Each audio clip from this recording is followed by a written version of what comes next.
Quando você se propõe a ir em algum lugar e eventualmente tropeça no meio do caminho, o que que você faz? No meio da queda você pensa, vou colocar a mão na frente para tentar diminuir os danos? Ou você pensa, já tropecei mesmo, já vou cair, deixa eu colocar aqui a cara na frente para ver se eu me machuco mais? Geralmente nós optamos pela primeira opção, tentar minimizar os danos da queda. Mas quando nós falamos sobre planejamento, às vezes acontece a situação da pessoa planejar o dia todo dela. Aí ela começa o dia com algum erro, às vezes até pequeno, sei lá, acordou 5 minutos mais tarde. Pronto, não posso mais fazer meu dia funcionar, meu dia já deu errado, vou jogar o dia inteiro. E é sobre isso que vamos refletir hoje, sobre como às vezes nós largamos o plano inteiro porque nós tropeçamos no começo dele. É claro que quando nós literalmente tropeçamos em alguma coisa e vamos cair, é mais fácil de nós colocarmos a mão na frente para tentar evitar danos, porque os danos são reais, né? Vai doer, vai machucar, então nós queremos evitar ao máximo isso. Enquanto quando nós deixamos um planejamento de lado, acaba sendo até meio recompensador às vezes. Porque aí nós deixamos de fazer algumas coisas chatas que nós tínhamos planejado para ir fazer um momento de lazer. Então eu considerei o dia como perdido e daí vou jogar, vou assistir série, vou ver filme, vou ver rede social, alguma coisa que acaba sendo divertida de qualquer forma. Só que a culpa que bate depois por ter feito isso, às vezes dói mais do que bater o nariz no chão numa queda. Ainda mais quando isso acontece repetidas vezes. Mas a questão de tudo isso não é a queda em si, mas sim o que nós fazemos com a queda. Quando nós falhamos em alguma parte do nosso planejamento, o que nós fazemos com esse erro é o que define tudo. Se nós vamos considerar esse erro como algo que nós vamos usar para melhorar ou se é algo que nós vamos usar para desistir. Antigamente eu tinha bastante desse problema, principalmente quando acordava errado. Eu já entrava naquele modo de fazer as coisas essenciais do dia e o resto que fique para algum momento.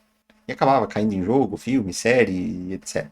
Mas com o passar do tempo a gente vai aprendendo a ter resiliência, entende que às vezes uma manhã ruim não é uma tarde ruim, às vezes uma tarde ruim não é uma noite ruim e que ao longo do dia as coisas podem acontecer. Mesmo que o dia não tenha começado da forma ideal, mesmo que nós tenhamos passado por uma experiência ruim ao longo do dia, mas existe a forma de daqui para frente conseguir fazer as coisas apesar do que aconteceu e que aquele acontecimento ruim não define a performance do dia como um todo. A analogia é mais ou menos a seguinte: se nós vamos no mercado, aí nós damos uma olhada no mapa e vemos lá, eu tenho que ir por essa rua, daí eu viro ali, daí eu viro lá e cheguei no mercado.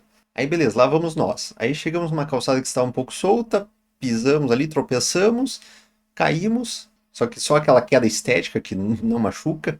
Aqui nós temos duas escolhas: continua no chão lamentando que nós não conseguimos chegar no mercado, que a calçada não deixa nós continuarmos o caminho, que o universo queria que nós caíssemos, ou levanta, limpa a poeira, continua, vai até o mercado, compra o que tem que comprar. Na volta, lembra que aquela calçada tá ruim, vamos pelo outro lado da rua. E chega em casa com a missão cumprida. E isso aqui faz parte do planejamento, porque quando nós estávamos planejando a rota para ir até o mercado, nós não consideramos que, nós nem sabíamos, né, que a calçada estava solta e que nós íamos cair. Nós não pensamos, aqui nós vamos para essa rua, aqui tem uma calçada meio solta que dá para a gente cair ali. Não foi isso. Nós só planejamos a rota e aí na prática as coisas acontecem. E na volta que nós sabíamos que poderia acontecer essa situação de novo, nós evitamos ela. É isso que acontece com um planejamento bem feito. Nós fazemos o planejamento, consideramos o que nós sabemos, fazemos ele, colocamos ele em prática, vemos o que deu certo, o que deu errado, voltamos para o planejamento, resolvemos aquelas coisas que deram errado, colocamos o planejamento em prática de novo. Então, eu tentei fazer um projeto pessoal, só que não deu certo, eu cheguei em casa, estava cansado, acabei, né, indo para momentos de lazer. Beleza, então será que não dá para deixar o planejamento mais leve, considerando que você vai chegar cansado? Ou será que não dá para você descansar um pouco e depois se dedicar um pouco ao seu projeto? Mas aqui, claro que às vezes bate a teimosia também, né? Não, eu quero do jeito que eu planejei, eu vou fazer do jeito que eu planejei, só que aí continua caindo. É a pessoa que já caiu na calçada na ida pro mercado, aí voltou cheio de compra, vou passar pela mesma calçada de novo porque eu quero ser capaz de passar por aquela calçada. E aí ela cai de novo, só que agora com compra e sendo que ela sabia que poderia ter a chance disso acontecer, o que é pior ainda. Então, às vezes, acaba sendo sobre nós considerarmos aquilo que nós estamos passando, o que nós conseguimos fazer, o que nós não conseguimos fazer, aquilo que dá para adaptar com base na realidade, porque né, às vezes não dá para ter o mundo ideal, às vezes nós temos que abrir mão de algumas coisas e não fazer da forma exata como nós gostaríamos, mas fazer aquilo funcionar de alguma forma para daí chegarmos na forma exata como gostaríamos. Tem coisas que se nós não adaptarmos, essa coisa vai continuar nos derrubando, só que chega uma hora que machuca.